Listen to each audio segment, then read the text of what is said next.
은혜 받으실 하나님의 말씀은 이사야서 43장 14절로부터 21절까지 말씀, 제가 한 절 읽고 여러분들이 한 절 읽고 이렇게 교독하도록 하겠습니다. 이사야서 43장 14절부터입니다.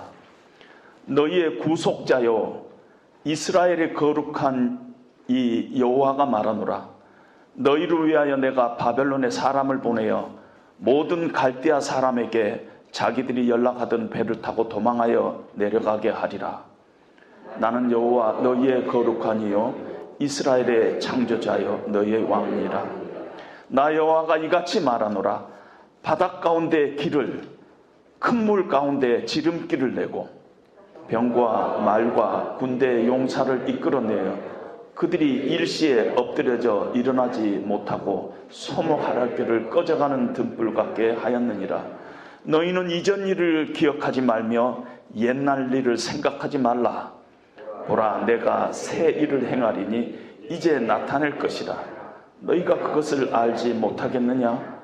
반드시 내가 광야의 길을, 사막에 강을 내리니 장차 들짐승 곧 승냥이와 타조도 나를 존경할 것은 내가 광야의 길을, 사막의 강들을 내어 내 백성, 내가 택한 자에게 마시게 할 것이니라. 이 백성은 내가 나를 위하여 지었나니 나를 찬송하게 하려 함이라. 아멘. 얼마 전에 제가 해외 직구를 통해서 미국에서 태블릿 PC를 구입을 했습니다.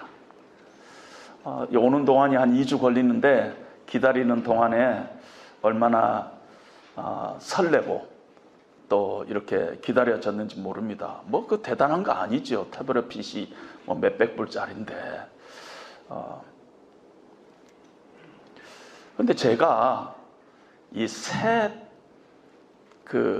태블릿 PC 때문에 그런 게 아니라 사실은 그걸 사서 제가 지금 계획하고 있는 새 일을 하고 싶어서 기다리고 있었던 것입니다. 우리 교회도 지금 새로운 목사님을 청빙하는 가운데 있습니다. 기대도 하고 또 좋은 목사님이 와야 될 텐데 하는 그런 걱정도 하고, 그래서 우리가 기도를 합니다. 저도 새 목사님이 오시기를 학수 기대하고 있습니다. 목사님이 왜 학수 기대하고 있느냐 하지만은 저도 이제 설교 사역을 좀 내려놓고 제가 하고 싶은 일을 좀 하고 싶어서 그래요. 목사님 뭐 설교나 하면은 평생 설교하시면 되시지 뭐 따로 할 일이 있습니까? 그럴 분도 계시겠지만은 목사도 하고 싶은 일이 있고 또 가고 싶은 것도 있고 또 새로 배우고 싶은 것도 있고 성경책 아닌 다른 책도 읽고 싶은 것도 있고 그런 생각들이 많이 있습니다. 여러분, 참 세월이 빠르죠. 세월이 빠르죠.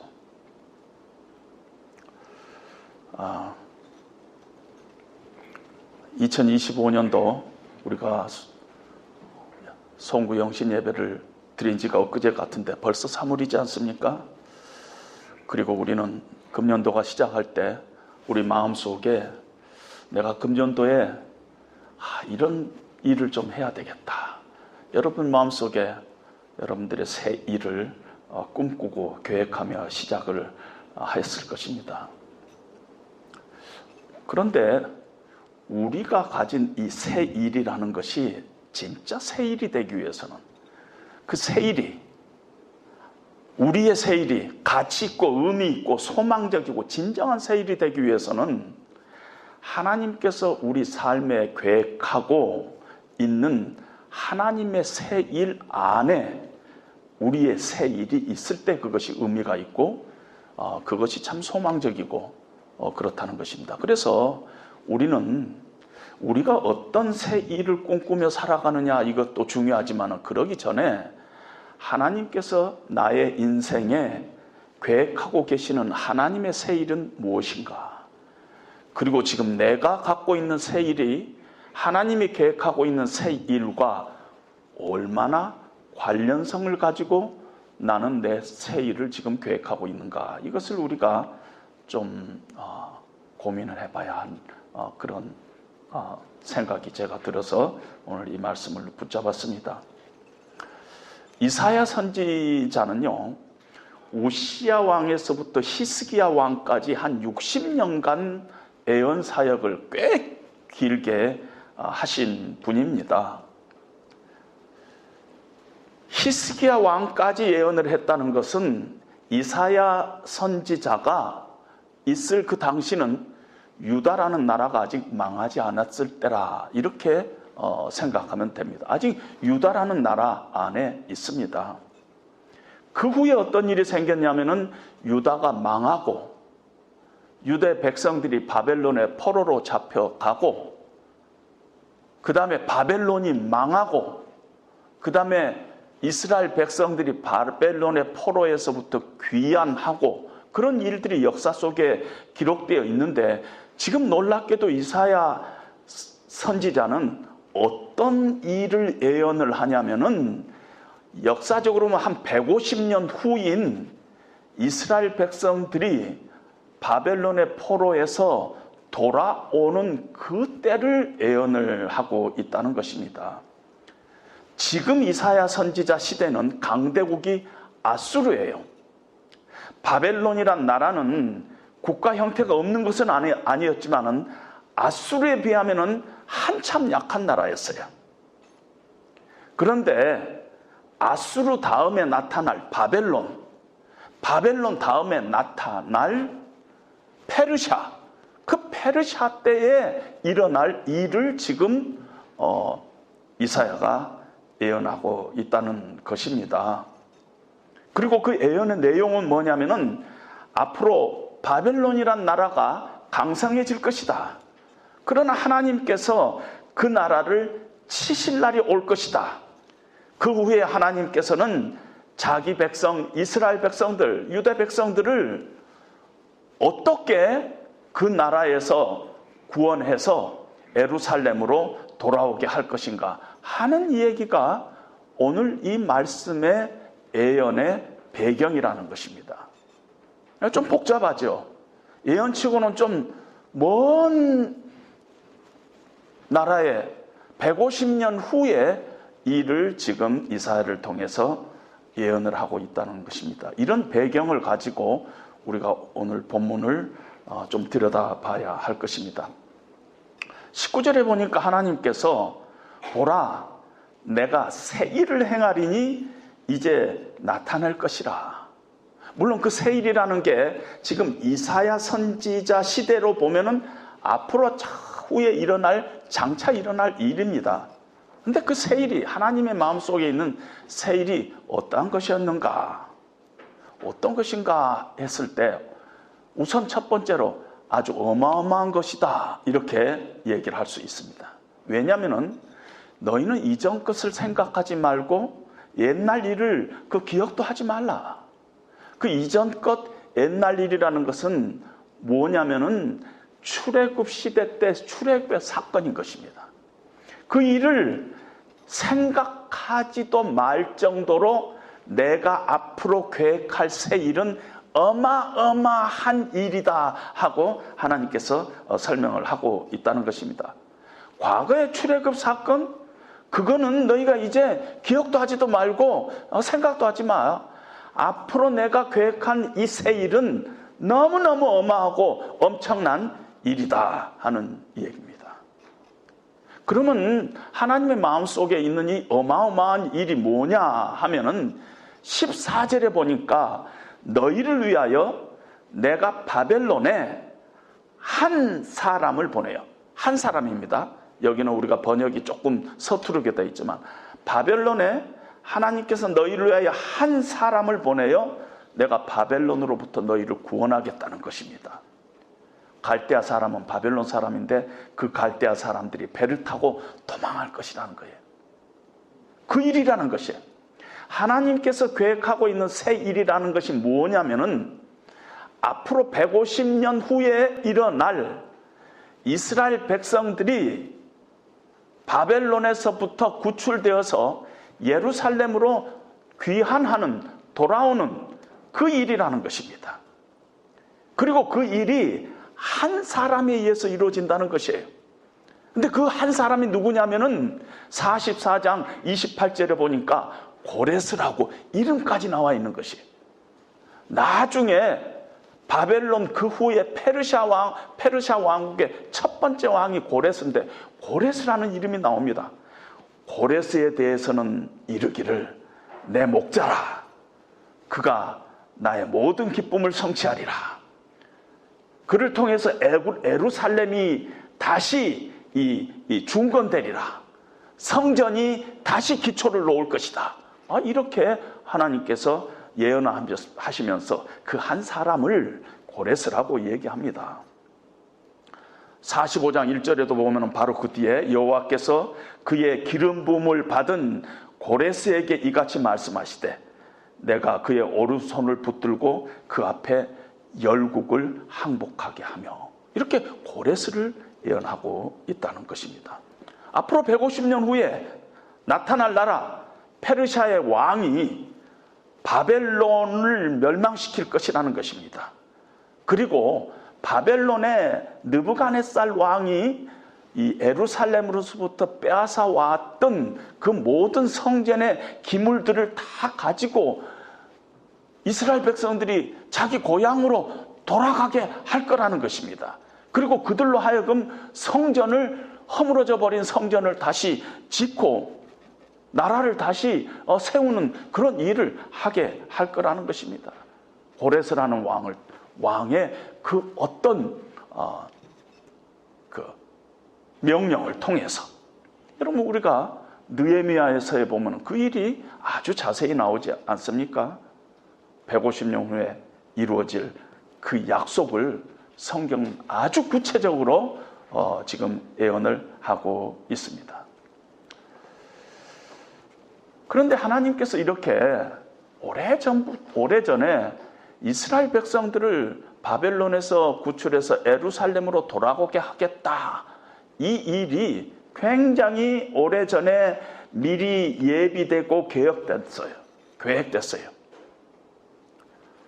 정확한 번역으로 보면 I have determined to send, 이런 표현을 쓰고 있어요. 내가 아주 마음속에 작정을 하고 고레스를 보내겠다는 것이에요. 그러나 하나님께서 왜 그렇게 오래전부터 새 일을 계획하고 예비하셨느냐?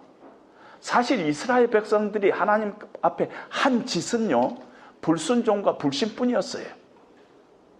그런데 하나님께서 그 이스라엘 백성들을 위해서 오래전부터 이들을 구원할 계획을 이렇게 차근차근하니 구체적으로 세웠다는 것이 우리는 이해가 되지 않아요. 어떻게 설명이 안 됩니다.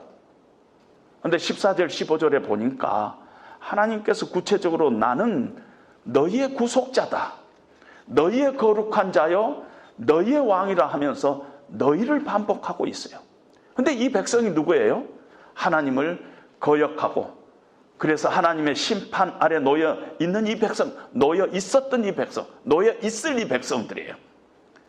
하나님의 약속의 땅, 축복의 땅에서 쫓겨나서 저 멀리 바벨론의 포로로 잡혀와 있는 이 백성들, 성전은 이미 파괴되고 다윗 왕조도 무너져버리고 나라가 망해버린 이 나라의 백성들, 그래서 이들도 이제는 하나님과 우리하고 모든 관계가 끊어졌다, 스스로 포기하고 절망 가운데 있었던 이 백성들, 칭찬받을 일이라는 건 하나도 없는 이 백성들을 향해서 너희는 내 백성이다, 내가 너희의 거룩한 자여, 너희의 왕이다 하면서 너희를 위하여 내가 지금 이 계획을 하고 있다, 이렇게 말씀하고 있습니다.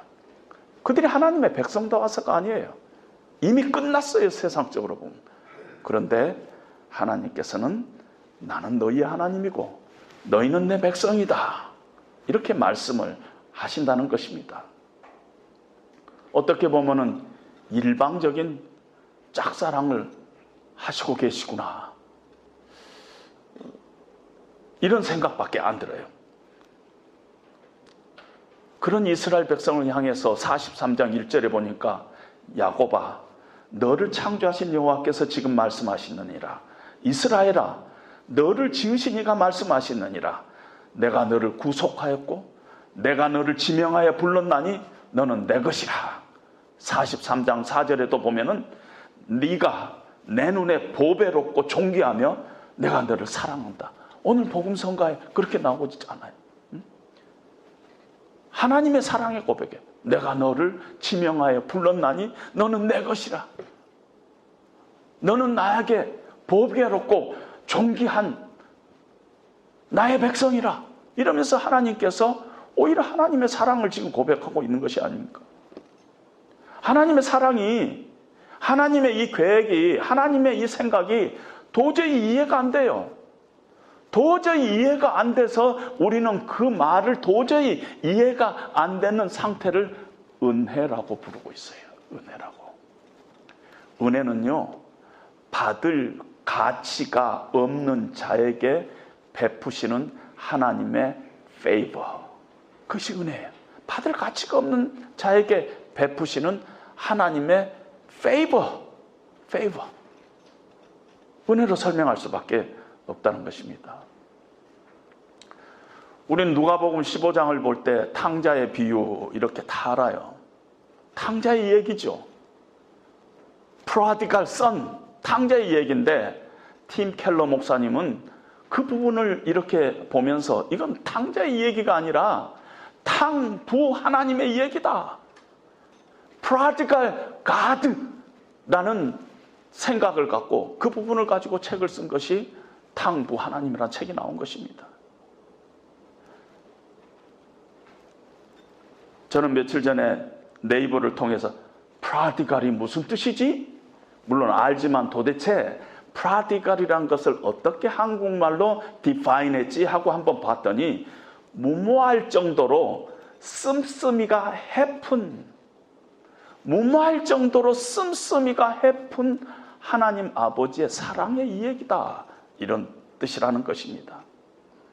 새 일을 계획하시고 이루시는 그 이유는 하나님의 은혜 때문이에요. 하나님의 은혜 때문이에요. 그런데 좀 더 깊이 들어가서 새 일이 과연 무엇인가 하는 일을 이렇게 묵상하다가 보니까 제 안에 한 두 가지 의구심이 생겼어요. 질문이 생겼어요. 첫 번째 의구심은 뭐냐면은 하나님이 자꾸 새 일 하는데 이사야가 하나님의 새 일 하는데 저한테는 새 일같이 느껴지지가 않다는 거예요.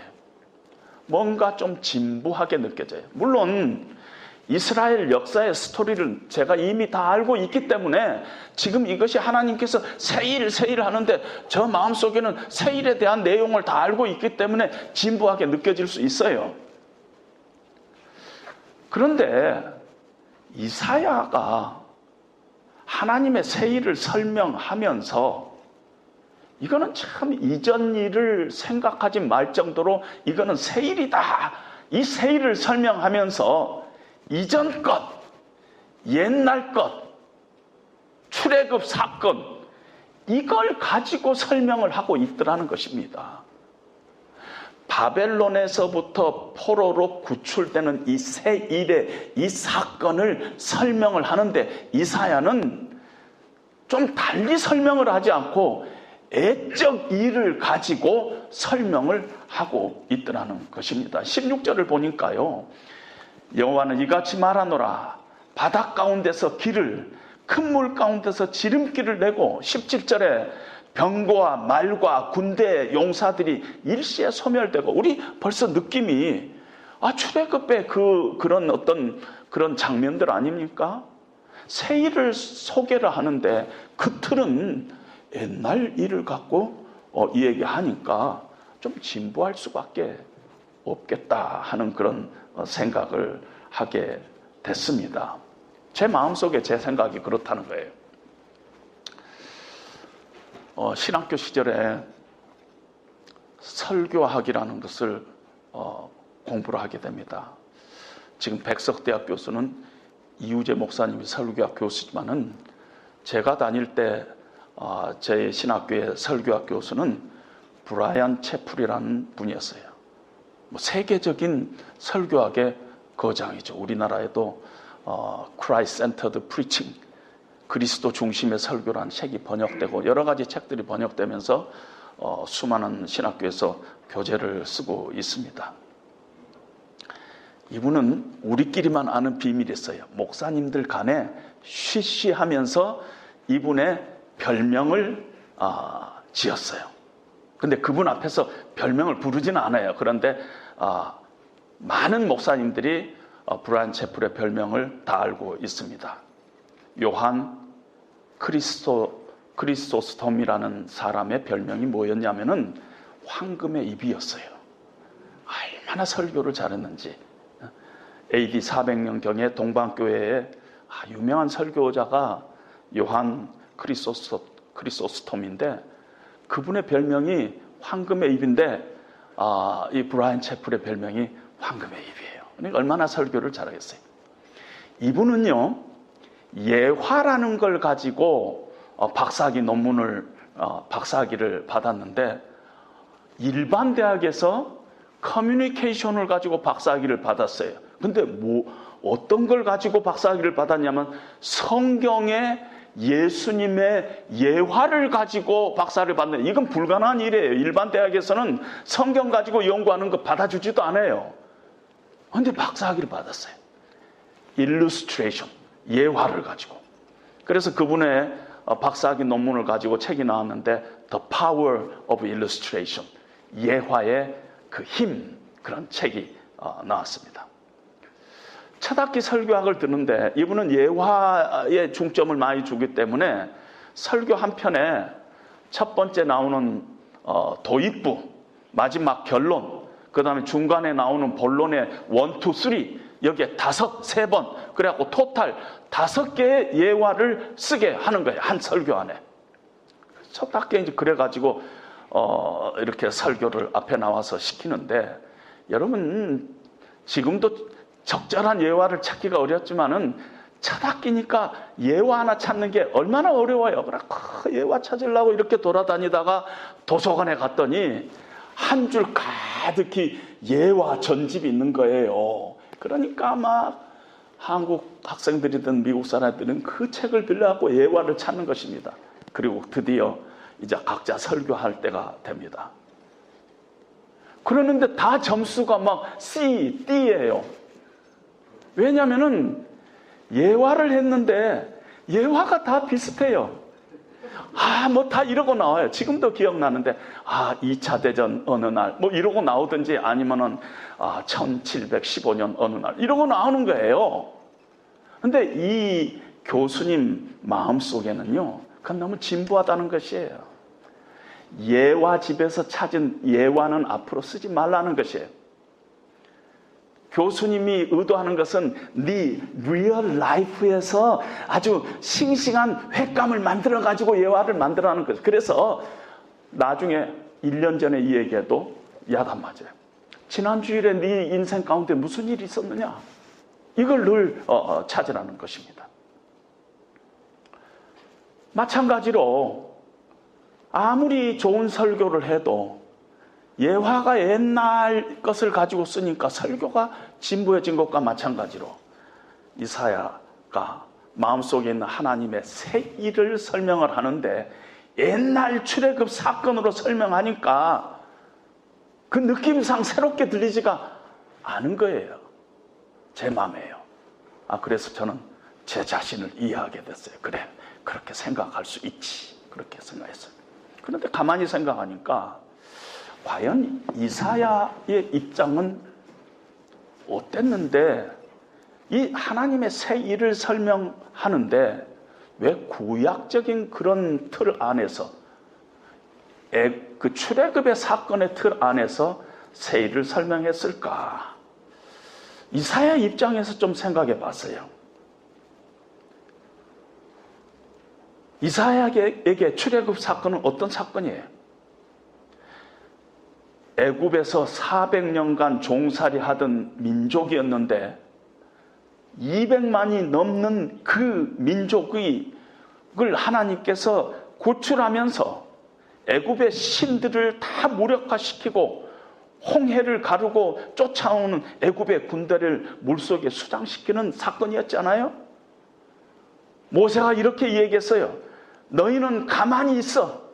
여호와께서 오늘 너희를 위하여 행하는 구원을 보라. 너희 가만히 있으라. 그런 사건이었다는 것입니다.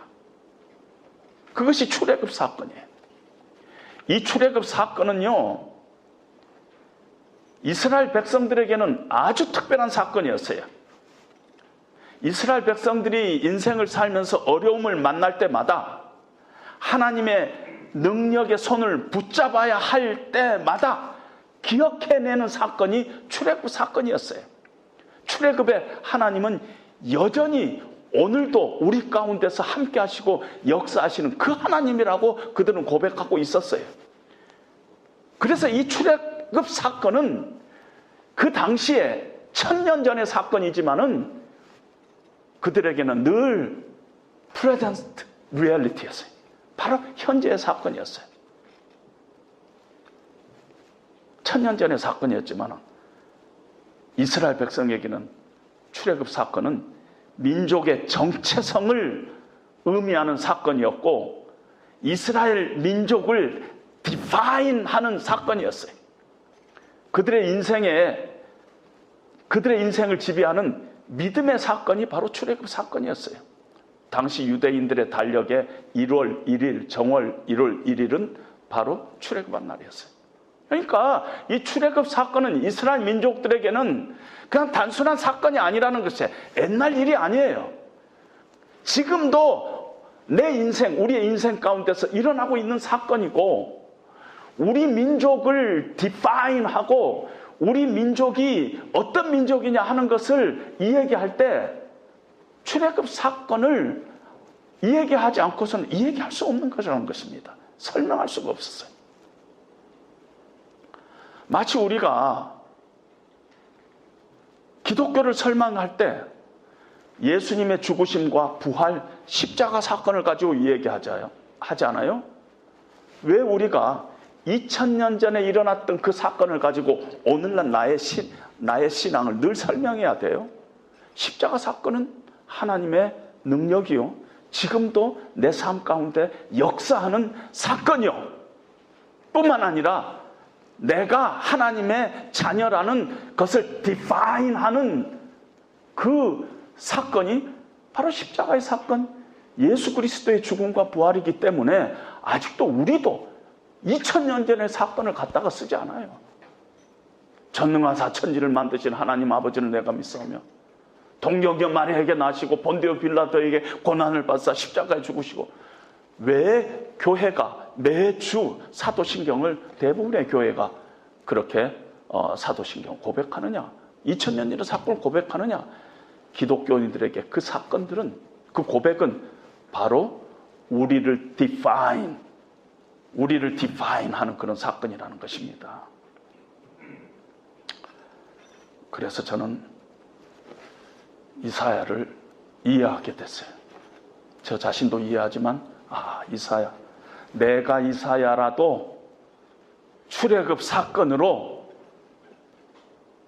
설명할 수밖에 없었겠다, 그런 생각을 하게 됐습니다.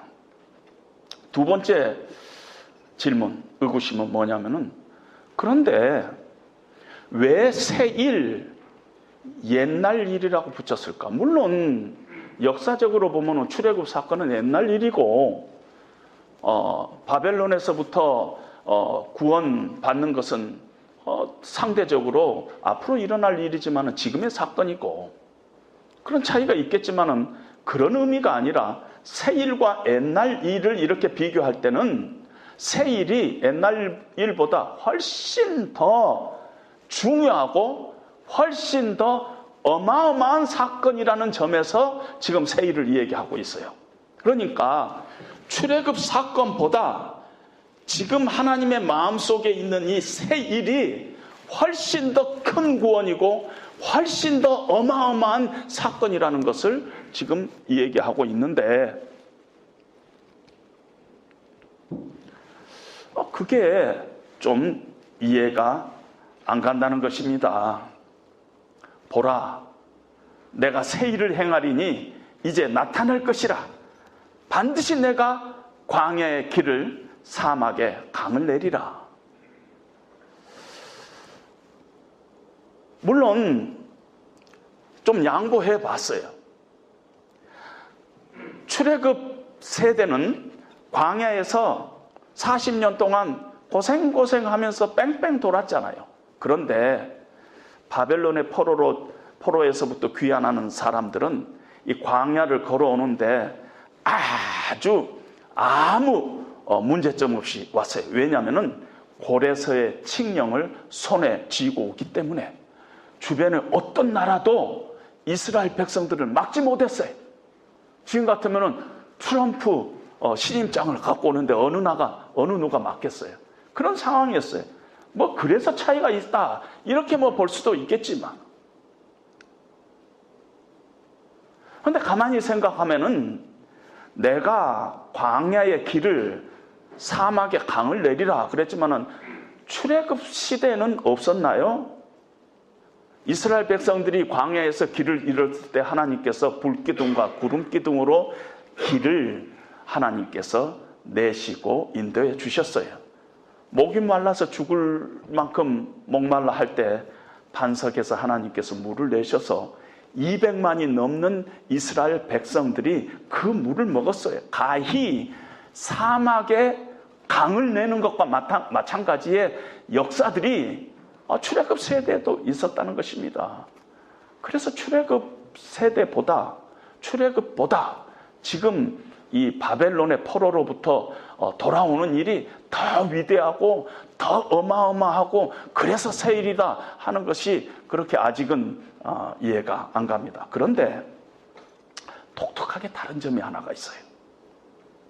이전 일 출애굽 사건은 하나님의 백성들에게 유익한 사건이었어요. 애굽의 종살이서부터 구원하고 해방되는 그 사건이에요.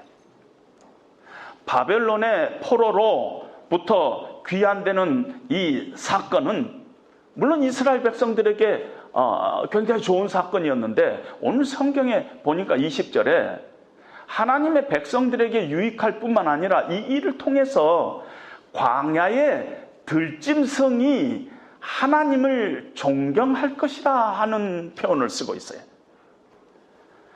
승냥이와 타조 같은 들짐승이 하나님은 위대하신 하나님이다, 이 새 일을 보고 하나님은 대단하신 분이다, 하나님을 높인다는 거예요. 좀 다르잖아요? 여기는 이스라엘 백성들만 구원하고 이스라엘 백성들을 위해서 했는데, 새 일은 뭔가 모르지만은 이스라엘 백성들뿐만 아니라 동물들이 하나님을 위대하시다 이렇더라는 것입니다. 좀 다른 일이죠. 그래서 우리는 하나님이 계획하시는 이 새 일이 왜 출애굽 사건보다 더 위대한 사건인가 하는 것을 조금 더 추적해 볼 필요가 있다는 것입니다. 이사야서의 주제는 이사야의 이름이에요. 이사야의 이름은 여호와는 구원이시다, 하나님은 구원이시다, 이런 뜻이에요. 하나님의 구원의 이 얘기를 오늘 이사야를 통해서 예언하는데, 그 일을 어떤 식으로 이 얘기를 하시냐면은 한 사람을 통해서 구원하신다는 거예요. 그리고 그 한 사람은 메시아다. 그리고 메시아를 이사야에서 계속적으로 우리에게 보여주고 있습니다. 처녀가 잉태하여 아들을 낳을 것이요 그의 이름을 임마누엘이라 하리라. 한 아이가 우리에게 낳고 한 아들을 우리에게 주신 바 되었는데 그의 이름은 기묘자요 묘사요 전능하신 하나님이라, 영존하신 아버지라, 평강의 왕이라. 그가 찔림은 우리의 허물을 인하며 그가 상함은 우리의 죄악을 인함이라. 그가 징계를 받음으로 우리가 나음을 입었고 그가 채찍에 맞음으로 우리가 나음을 입었다. 그가 징계를 받음으로 평화를 누리고 그가 채찍에 맞음으로 우리가 나음을 입었도다. 우리는 다 양 같아서 그릇 행하여 각기 제 길로 갔거늘 여호와께서는 우리 무리의 죄악을 그에게 담당시키셨도다 하면서 한 사람, 고난의 종, 하나님의 기름 부음 받은 종, 메시아, 그분을 통해서 구원을 이룰 거라 하는 것이 이사야의 전 얘기인 것입니다. 그리고 우리가 봤던 고레스, 그 고레스를 하나님께서 바벨론에 잡혀 있는 사람을 구원하는 일을 했잖아요. 한 사람 고레스를 통해서. 근데 고레스를 하나님께서 기름을 부은 자로서 이렇게 표현을 하고 있잖아요. 근데 기름을 붓다는 것이 무슨 뜻이냐? 구약의 히브리 말로 메시아는 기름 부음 받은 자예요. 그것이 신약의 헬라어로는 그리스도를 의미한 것입니다. 그러니까 하나님께서 고레스를 메시아로 삼았다는 것이에요. 기름 부은 자도. 근데 고레스가 메시아는 아니에요. 그럼 고레스는 어떤 한 사람 메시아, 진짜 메시아, 하나님이 사람의 몸을 입고 이 땅에 내려와서 우리의 죄를 다 담당하고 십자가에서 죽으시는 그 사람, 그 메시아의 그림자인 것이에요. 실체는 바로 우리를 구원하시기 위해서 살찢게 피 흘려 우리의 죄를 다 대신 담당한 그리스도, 메시아, 기름 부음 받은 자, 그분을 우리에게 보여주고 있는 것입니다. 이사야서 43장 18절에서 19절에 이전 일을 기억하지 말고 옛전 일은 너희가 생각하지 말라. 내가 새 일을 행하리라. 이전 일과 새 일을 비교하고 있는데 구약의 히브리 말이 헬라 말로 중간에 70인역에서 번역이 되고 70인역이 다시 지금 우리가 보고 있는 신약으로 이렇게 보고 있는데 구약에 있었던 그 히브리 말이 그대로 신약에 왔어요. 똑같은 단어가. 그것이 고린도후서 5장 17절에 누구든지 그리스도 안에 있으면 새로운 피조물이라. 이전 것은 지나갔으니 보라 새 것이 되었도다 해서 이전 것과 새 것이 똑같은 단어를 쓰고 있어요. 무슨 말이냐면은 하나님께서 계획하고 있는 새 일은 예수님을 우리가 영접하고 그래서 우리가 새 생명으로 거듭난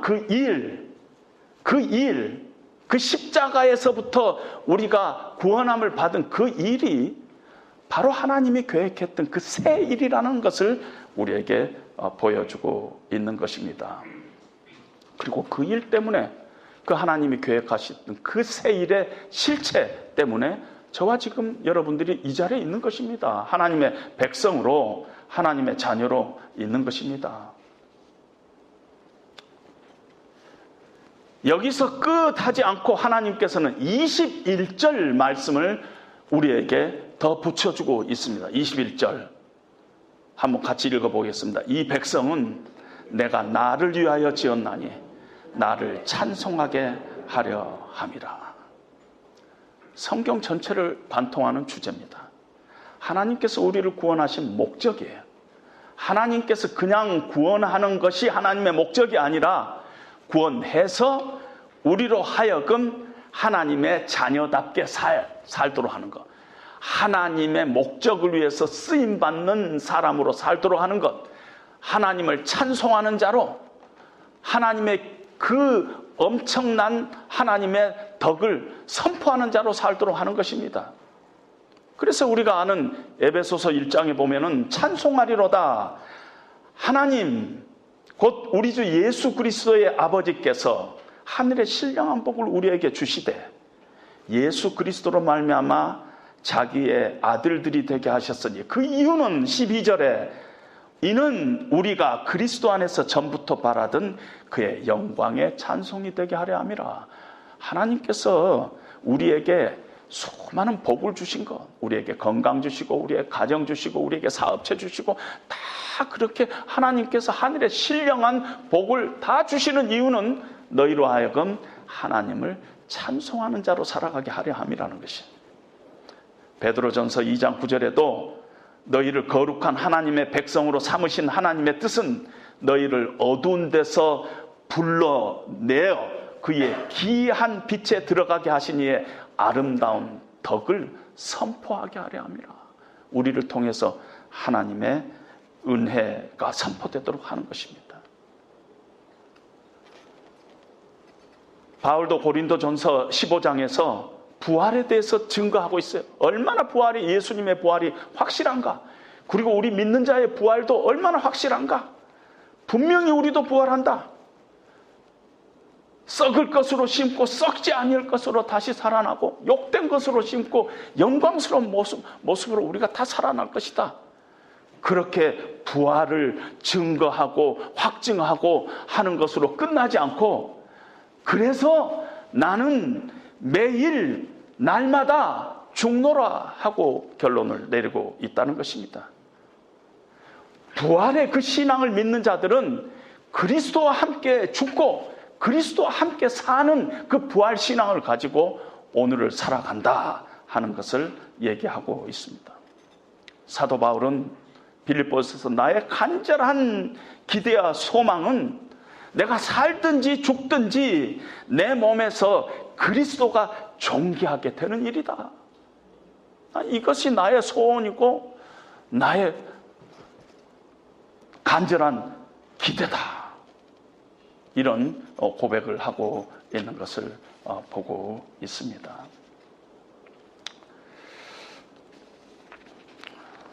말씀 마치도록 하겠습니다. 아마 누군가는 잘 모르겠어요. 아마 어느 외국인 석학일 것 같아요. 한 얼마 전에 제가 우연히 텔레비에서 듣게 됐는데, 세상이 한국을 걱정하는데 이상하게 한국 사람은 한국을 걱정하지 않네요. 맞는 말이잖아요. 세상이 다 한국 걱정하는데 한국 사람들 한국 별로 걱정하지 않아요. 제가 제 자신을 봐도 믿음이 좋아서가 아니라 걱정 불감증에 걸려가지고 걱정을 안 하고 있는 것 같아요. 지금 이 나라가 요동하고 분열하고 대립하고 미워하고 좌가 오르니 우가 오르니 그런 싸움에 나라가 함몰되어 있어요. 기독교적인 가치는 이미 한국 기독교에서 사라진 지 꽤 오래됐어요. 한 얼마 전에 제가 잘 아는 지인을 만났어요. 같이 이렇게 얘기하는데 그분이 교회 안수 집사님이신데 저한테 뭐라 그러냐면, 나는 서목사, 나는 누구 당, 누구 이 3명 죽어버렸으면 좋겠어. 죽어버렸으면 좋겠어.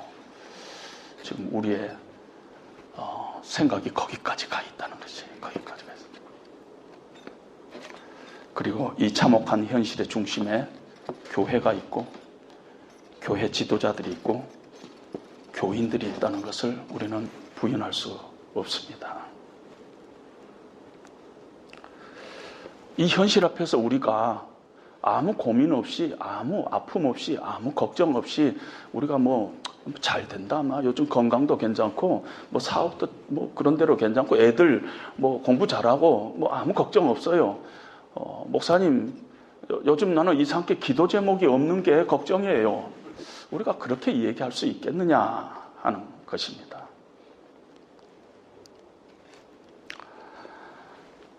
이 백성은 내가 나를 위하여 지었나니 나를 찬송하게 하려 함이라. 내 삶 가운데 정말 하나님을 찬송하는 그런 삶 가운데 있는가, 우리 좀 고민해야 될 때가 아닌가 하는 생각이 듭니다. 가끔 제 아내가 여보 내가 점심 살게 같이 나가요 그럴 때가 있어요. 어제도 그랬어요. 점심 사겠대요.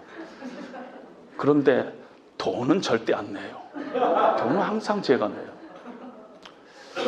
점심을 먹고 그 동네 경안천을 이렇게 같이 산보하면서 이 얘기를 하는데, 갑자기 제 아내가 아주 대단한 비밀을 깨닫는 것 같이, 여보 내가 미국에서 한국에 돌아올 때 나이가 몇 살인 줄 아냐고. 그때 60세였대.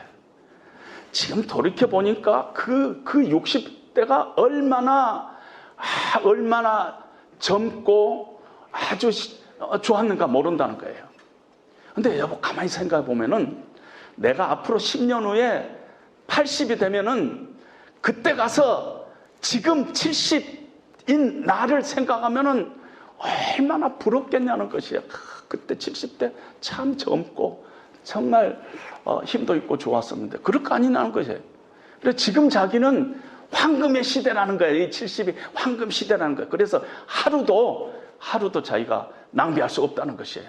왜냐하면 10년 후에 내가 돌이켜 볼 때 이 지금 70대는 너무너무 참 부러운 때일 테니까. 여러분, 그러면서 저는 제 마음속에 고민이 생겼어요. 물론 요즘 한 고민이지만은 앞으로 내 인생의 10년을 어떻게 살아야 할까? 하나님의 이 목적 앞에서 내가 앞으로 10년을 어떻게 살아야 할까? 이런 것들이 자꾸 고민이 되는 거예요.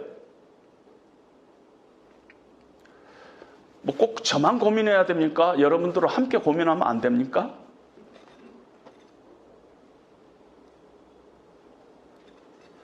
하나님이 우리를 지으신 목적이 나를 찬송하게 하려 하는데, 내가 지금 살고 있는 이 삶의 정황, 나의 직장, 나의 가정, 나의 생각, 나의 이 모든 것들이 정말 내가 꿈꾸고 있는 어떤 일들이 하나님의 세일 가운데 있어야만이 내가 꿈꾸는 이 세일이 의미 있고 가치 있고 진정한 세일이 될 텐데, 그 사이에 간격은 없는가?